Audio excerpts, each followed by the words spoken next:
최근 미국과 중국 간의 패권 다툼이 심해지면서 동맹국끼리의 블록화로 경제 영토 확보가 더욱 중요해지고 있습니다. 경제 영토란 한 나라의 경제가 운용되는 범위나 경제력이 미치는 범위를 말하며 국민 총생산이 늘고 해외 투자가 늘수록 경제 영토는 확장되어 가죠.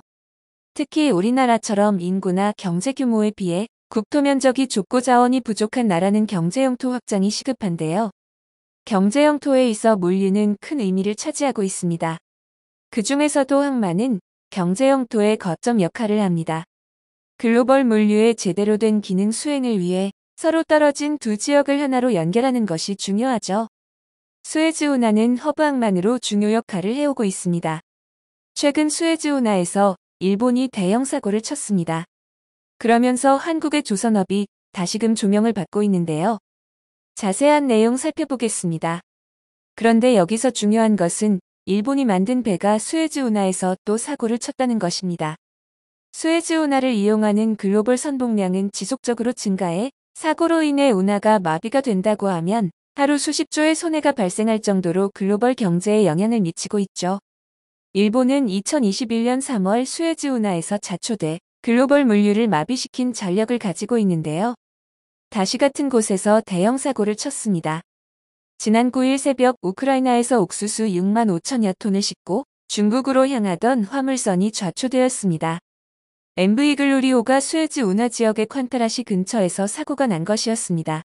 운하 당국에 따르면 이번 사고는 글로리오의 기술적 문제로 인해 발생했다고 전해지고 있습니다.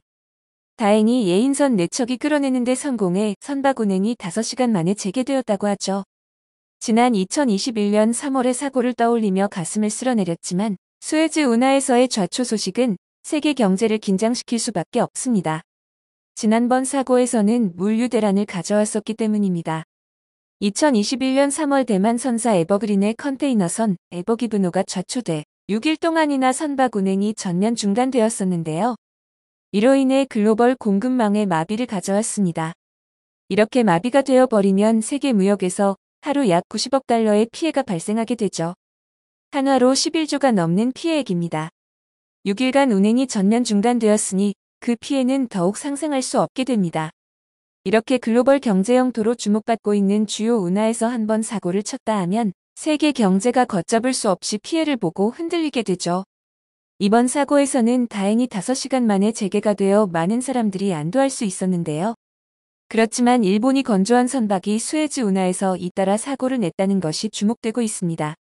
당시 에버기브노는 일본 1위 조선업체인 이마바리 조선이 2018년 건조한 선박입니다. 건조된 지 얼마 되지 않은 선박이 초대형 사고를 친 것이었습니다. 이번에 사고를 친 글로리아호는 길이 225m, 폭 32m의 벌크선으로 포장하지 않은 화물을 실어 나르는 선박입니다. 우리 대한민국이 선두를 달리며 자랑하고 있는 LNG선이나 초대형 컨테이너선과 같이 높은 기술력을 필요로 하는 선박도 아니었습니다. 좌초된 글로리아호는 일본 조선업체인 츠네이시 조선이 건조한 배로 알려져 있습니다. 츠네이시 조선은 일본 조선업에 있어 사의 업체인데요.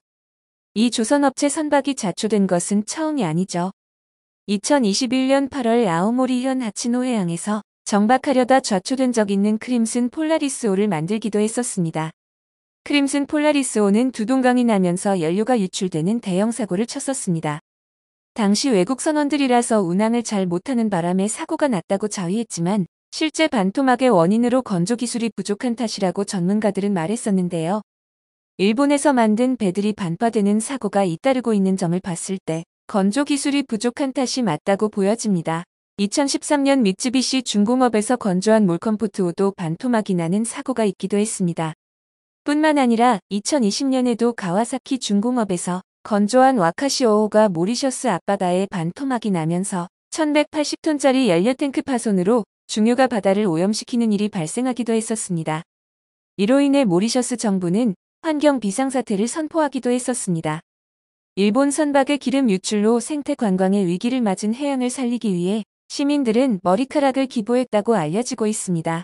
머리카락은 물속의 기름을 흡착하는 데 효과가 있기 때문이라고 하죠. 이따른 일본 선박의 좌초시 두동강 사고들은 일본의 배건조 능력을 의심케 할 수밖에 없게 만들고 있습니다. 한때는 조선업계를 주름잡았던 일본이었습니다. 세계 시장을 석권하며 소위 잘 나가는 일본 조선업이었죠. 현재는 한국에 밀린 지 오래이며 중국에도 추월당한 상태입니다. 위 사고가 난 배들은 2007년에서 2008년 사이 일본 조선업이 호황기를 끝내고 하향으로 접어든 시기에 건조 인도된 배들이었죠. 현재는 일본 조선 업체들이 과거의 영광을 재현하고자 부단히 노력하고 있습니다. 업체가 납작을 하고 새로운 기술을 위해 박차를 가하며 몰두하고 있는 상황입니다. 그런 와중에 또 한 번 대형 사고를 치고 있으며 좌초가 됐다 하면 두동강이 나고 있는 실정입니다. 일본 조선 업계에서 과거 영광을 재현하기는커녕 신뢰를 회복하기도 어렵게 되었을 뿐 아니라 이전의 사고들이 다시 수면 위로 떠오르며 그 하락세를 면치 못할 것으로 보이는데요. 반면 한국의 조선업은 날이 갈수록 인기를 더해가고 있습니다. 이미 3년 이상치의 수주를 받고 있는 상황이라고 하죠. 건조하는 데 심혈을 기울이고 있습니다. 한국 조선업계가 호황을 누리는 데는 트렌드를 읽고 기술 혁신을 가져왔다는 것입니다. 탄소 중립으로 대표되는 글로벌 친환경 트렌드에 맞춰 수요를 집중 공략한 것이 유효해지고 있습니다. 지난해 전 세계에서 발주된 선박 10척 중 4척을 우리나라가 제조했다고 보면 될 텐데요. 우리나라가 수주 세계 1위를 기록할 수 있었던 것은 LNG윤 반선, 초대형 컨테이너선, VLCC 등 고부가 가치 선종 분야에서 우리 업계가 보여준 기술력과 품질로 이루어낸 성과라고 할 수 있죠. 화물선 한 척에도 수에즈 운하는 마비가 되고 세계 경제는 흔들릴 수 있다는 사실을 뼈저리게 경험한 이후 한국에서 건조한 배들에 더욱 눈길을 주고 있는 실정입니다. 자원 부족에 그치지 않고 그것을 극복할 수 있는 기술력으로 경제 영토를 확장해가고 있는 한국의 조선업을 응원합니다. 영상을 끝까지 시청해주셔서 감사합니다. 구독과 좋아요는 영상 제작에 큰 힘이 됩니다.